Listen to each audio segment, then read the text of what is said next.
আমি জানি না, আমার খুব ভয় লাগছে।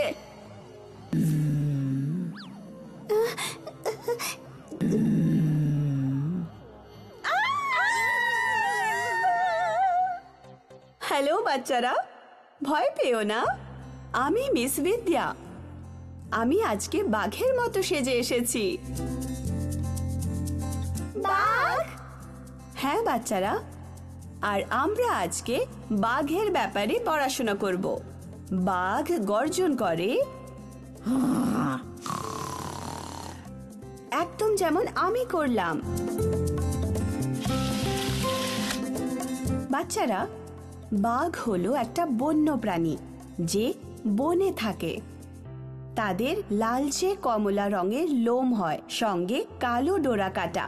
কিন্তু কিছু কিছু বাঘ আছে যাদের সাদা লোম হয়। আমরা তাদের চিড়িয়াখানায় দেখতে পাই। তাদের খুব কম জঙ্গলে দেখা যায়। লোম মানে কি? পশুদের শরীরে যে চুল থাকে তাদের লোম বলে, যেমন আমাদের শরীরেও আছে। ও, লোম মানে চুল। হ্যাঁ বাচ্চারা, তারা হলো বন্য প্রাণী। তার মানে তারা আমাদের সাথে বাড়িতে থাকতে পারবে না। তারা থাকে জঙ্গলের মধ্যে। বাচ্চারা, তোমরা কি জানো বাঘের বড় আর ধারালো দাঁত হয়? তারা অন্য পশুদের খায়। তাদের বড় আর ধারালো দাঁত পশু শিকার করার জন্য তাদের সাহায্য করে। বাহ! আচ্ছা বাচ্চারা, কে কে সাঁতার কাটবে?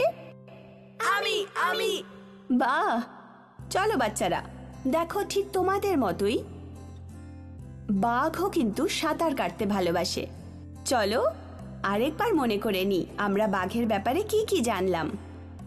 বাঘের রং কি হয় বলো তো? কমলা আর সাদা লোম, তার সাথে কালো ডোরা কাটা। হ্যাঁ,